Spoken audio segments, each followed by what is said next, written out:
maybe I have a little bit of a, let's say, a rhetorical question, and that is this perhaps the most unforgivable thing that the Marvel Cinematic Universe has done? Well, there's a lot of those. The Marvel situation, how they have ruined Monica Rambeau. Those are things that I certainly wasn't fond of. Ironically, they have it in the same movie.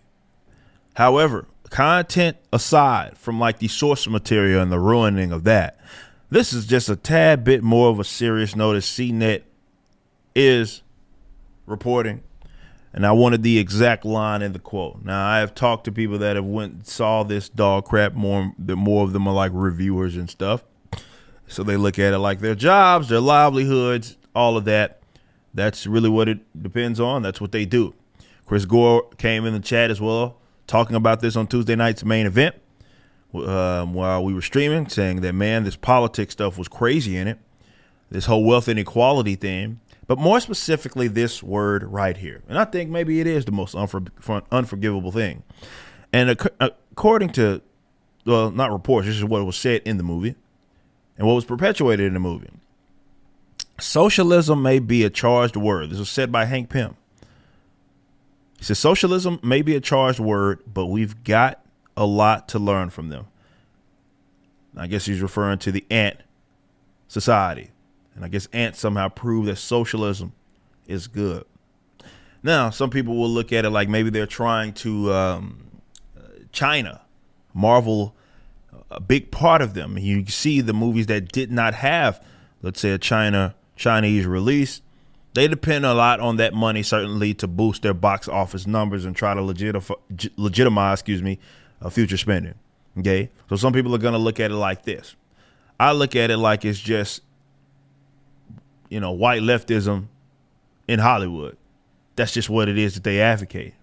Black leftists too in Hollywood. That's what they advocate. And if they can use this company as a vehicle for their own political views, much like their social views, well, that's what it is they're going to do.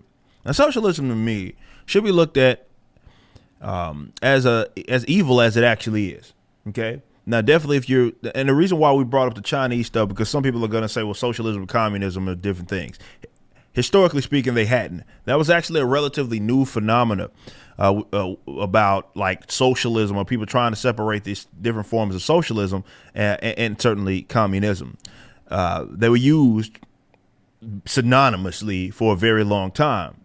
Marxists used it. Marx himself, you know what I mean? This was a concept that was certainly utilized. It wasn't until, a more recent decades where it then somehow people tried to separate it. Now you have these different forms of socialism, which is ironic because that's, again, also ahistorical in the sense that of the state socialism. Some people like to try to separate it by saying, well, you have communism is more akin to something, let's say, the statelessness.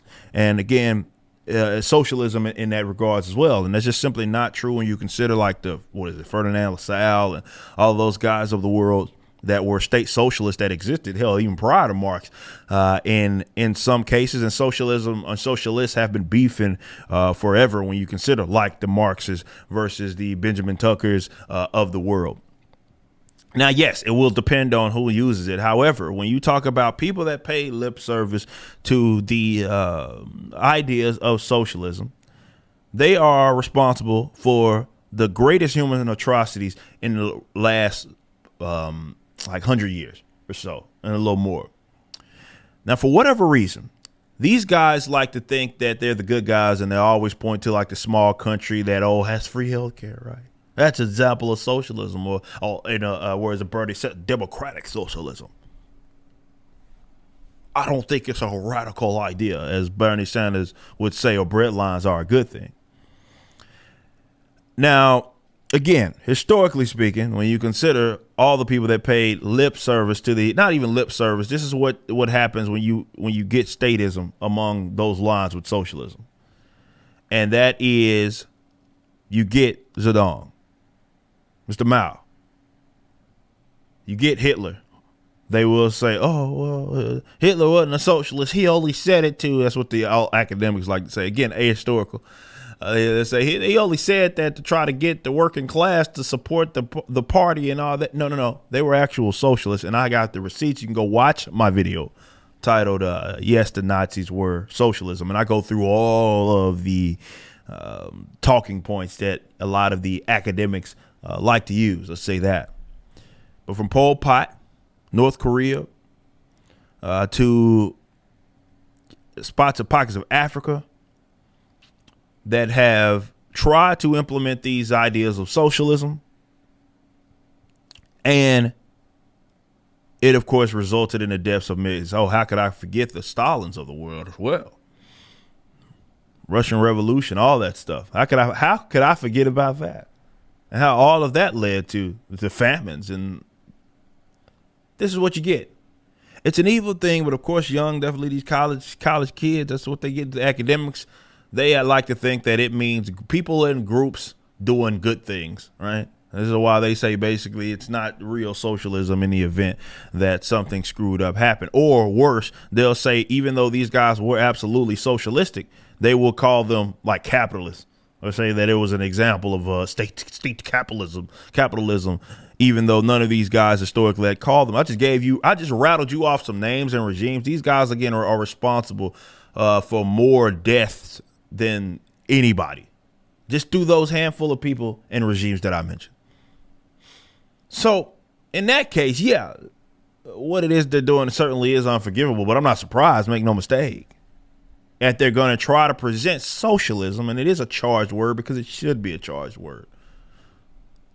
These guys who advocate for democratizing the means, not allowing for the markets to work out in the way that they should be able to work out.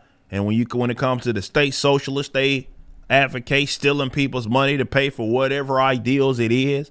It's all in the name of security, all in the name of protecting the poor and all that stuff. That's what they like to think that they're doing, when it ultimately boils down to holding guns effectively to people's heads and saying, hey, hand me the loot. And they'll say, oh, we'll give you all these resources and all that, things, healthcare, schooling, and all these things, which all should be privatized. Socialism is fucking evil. And the fact that there's a Marvel movie that you guys are going to drop your kids off probably to see, I guess they're going to get the same education from the school that they go to anyway, and especially if they get to the advanced schooling in higher education, they'll be taught by socialists. And you wonder why a lot of these young people, not a lot of them, most of them come out of these schools favoring socialistic ideals.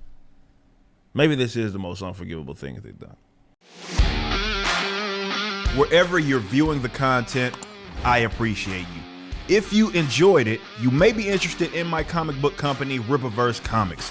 Our first book and campaign, ISOM #1, brought in $3.7 million with tens of thousands of satisfied customers.